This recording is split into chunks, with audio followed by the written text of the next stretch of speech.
Why should I worry? Why should I care? Good afternoon, everybody. Well, as usual, I am always back again with another fantastic movie review. And this time is another classic Disney animated movie called Oliver and Company. Now, I assume that since most of you are big fans of Disney, since some of you are big fans of Disney, especially Brian Hall, which shout outs to him, you might have seen or heard of this movie before. But just in case you guys probably don't know much about this movie, which I wouldn't blame you, there's always a description. Inspired by the timeless Charles Dickens novel Oliver Twist, Oliver and Company is a thrilling animated classic full of action, friendship, courage, and heart that starts when Oliver, an orphan kid, is befriended by Dodger the dog, the cool mud of New York City packed of pickpocket pooches.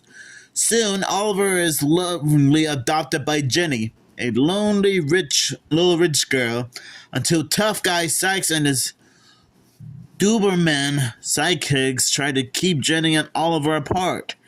Uh-oh. Do you smell that? I smell trouble. Now it's up to Oliver, Dodger, and all his colorful,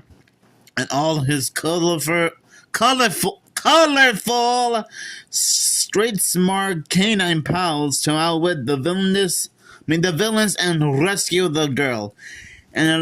In an electrifying chase that will leave you breathless, filled with laughter, loyalty, and paw-tapping music by Billy Joel, Huey Lewis, and Bette Miller, Oliver and Company is family fun you will love watching over and over again. Well, the description of the DVD wasn't wrong, that's for sure, because this is quite a fantastic animated movie. Great characters, great animation, interesting story with a beginning, middle and end. Pretty much a decent amount of catchy songs, and I like how it takes place in New York City. I also find it interesting how this was based on Oliver Twist, which I didn't even know until now. So I'm guessing I'm not sure if this is technically like a remake to Oliver Twist. I mean, maybe to you guys it might be, but still.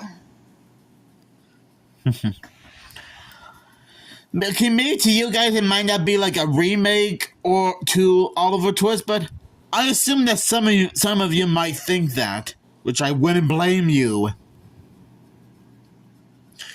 So, I do like that how in the first few minutes, I will admit, I did get a little bit teary-eyed during the first few minutes of the movie because I really felt bad for poor Oliver here.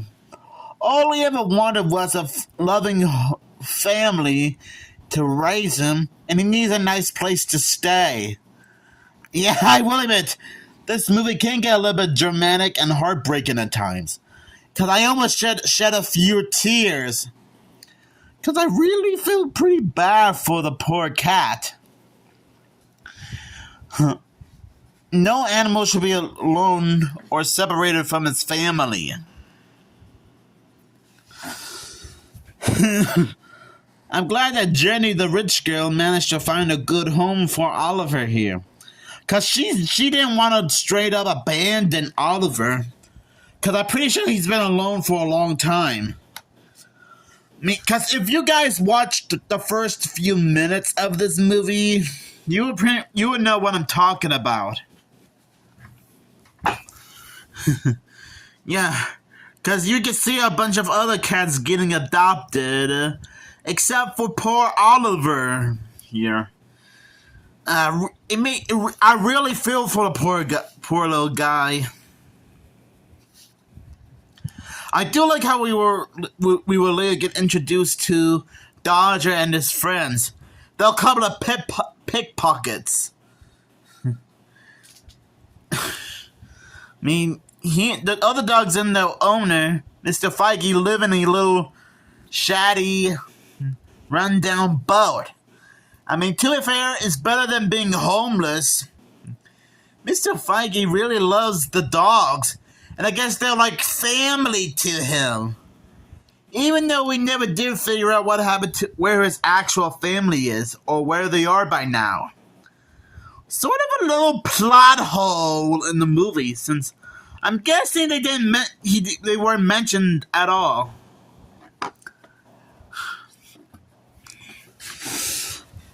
Man. But this movie does have a decent villain, Mr. Sykes, which I guess Mr. Feige owes him money, and only has 3 days to pay him back for it. Man, Mr. Sykes is really quite a menacing man. And that's another thing. There's also another plot hole about why Mr. Feige owes Mr. Sykes money. Yeah, somehow I managed to point out 2 little plot holes in the movie. But you know what? I'm probably not gonna make a big deal over it. Now, I wouldn't be surprised if there was gonna be like a live-action remake of Oliver and Company. Because if Disney does do an Oliver and Company live-action remake, which I highly doubt, they probably would have filled in some of the plot holes about what happened to Mr. Feige's family and why Mr. Feige seems to owe Mr. Sykes money. I mean, I'm not saying Disney should turn this into a live-action remake. I'm just pointing out some interesting thing. I'm just trying to point something out in case, just explain the little plot holes if this does become a live-action remake at some point. Okay. I know you guys are already going into the comments section, pointing out how I accidentally gave Disney an idea on how to remake Oliver and Company without really trying to make it into like a live-action remake. So, I'm sorry about that. And I gotta admit, the big climax at the end of the movie, where Mr. Sykes and his menacing dog sidekicks are chasing Mr. Feige, Jenny, Oliver, and the rest of the dogs throughout New York City, even through a New York subway, which I think that's illegal to drive a car in a subway in New York, because I'm pretty sure people could get seriously injured from that, which I think Mr. Sykes found out the hard way, which is basically the aftermath of the chase. And sorry about the little spoiler there. I guess I should have said spoiler alert or something, but I guess it's too late for that. Oh boy. So anyways, I honestly think Oliver and Company is a fantastic Disney classic for everyone to enjoy. Wait, do I have that movie on VHS? No, Oh, wait a minute! Oh yeah, I guess I do have Oliver and Company on VHS. What do you know?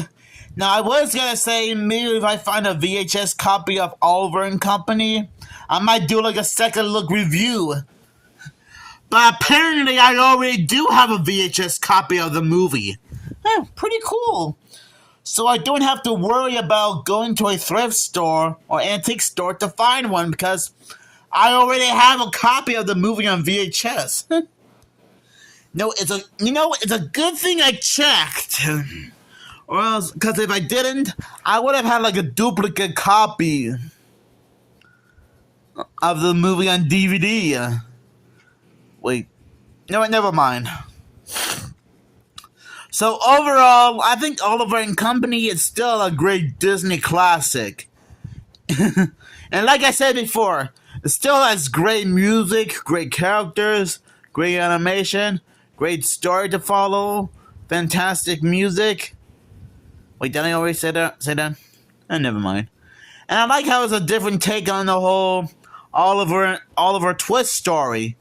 Even though I never actually read the story myself. Pretty weird. So I'll give this movie 5 New York skyscrapers out of 5. Because that's how great this movie is. And since I still got this movie on VHS, maybe I might do a second look review of this movie at some point later this year or something. Depending on what I'm doing. So make sure you guys have a fantastic day. And are you guys like and are there any dog lovers in the house? Just let me know down in the comments below.